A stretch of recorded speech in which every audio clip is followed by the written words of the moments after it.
அப்போ இந்த பணன்ற விஷயம் எல்லாருக்கும் தெரியுது, இது சம்பாதிக்கணும், இது சேர்க்கணும் அப்படின்னு.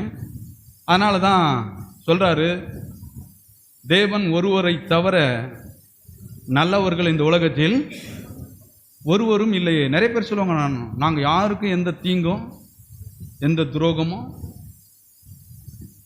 யாருடைய பொருளையும் நாங்கள் என்ன பண்ணல, ஏமாத்தலை, வஞ்சிக்கலை அப்படி சொல்கிறாங்க. இதில் பெரிய விஷயம்.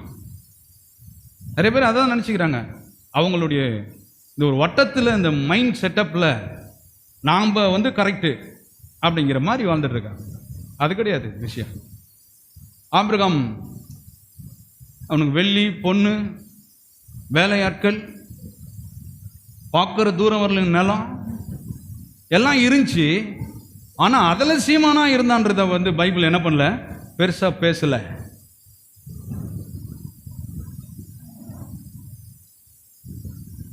எதில் வல்லவனாய் இருந்தான் பேசுது, விசுவாசத்தில் வல்லவனாய் எப்படி மாறுவது, அவரை இன்னும் அறிந்து கொள்வது எப்படி, அவருக்காக இன்னும் பரிசுத்தமாக வாழ்வது எப்படி, நாம் அப்படி வாழ்வதின் மூலமாய் மற்றவர்களுக்கு ஒரு தாக்கத்தை உண்டு பண்ணுவது எப்படி, அதை நோக்கி தான் அவன் பயணிச்சானே தவிர, இதெல்லாம் இருக்குது, குயில் குவிலாக இருக்குது, தங்கம் வெள்ளியெல்லாம் இருந்துச்சு.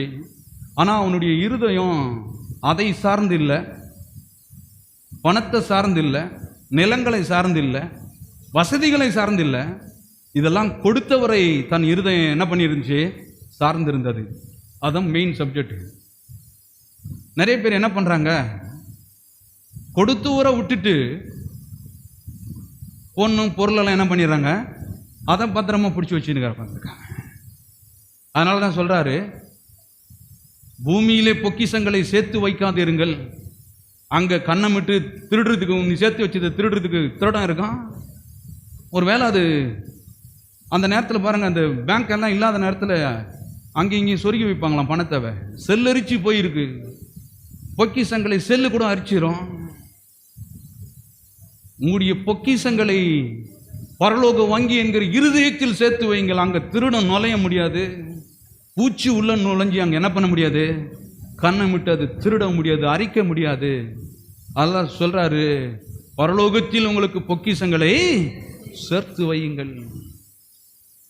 இந்த பொக்கிஷத்தின் வழியாக தான் இதெல்லாம் அடாப்ட் ஆக்கி வச்சிருக்கிறார்.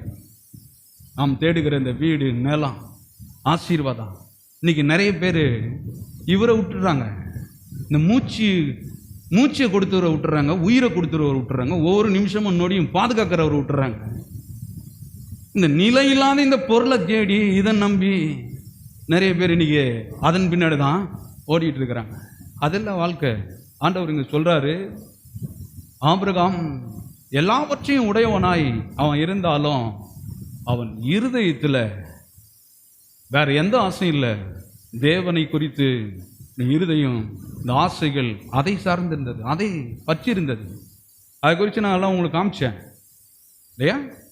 அப்ப விசுவாசத்தில் வல்லவனா மாறினீங்களே, ஆட்டோமேட்டிக்காக பணக்காரனா தானா வந்துடும், ஞானம் வந்துடும், வீடு தானா வந்துடும், நாம் தேடுற இதெல்லாமே அற்பமான அந்த ஜுவல்ஸ் எல்லாம் தானே வந்துடும். அதனால தான் சொல்றாரு பாருங்க, இந்த வார்த்தை, இந்த விசுவாச வார்த்தை எப்படி இதெல்லாம் மாற்றி கொடுக்கிறது என்பது தான் பெரிய விஷயமா இருக்கு.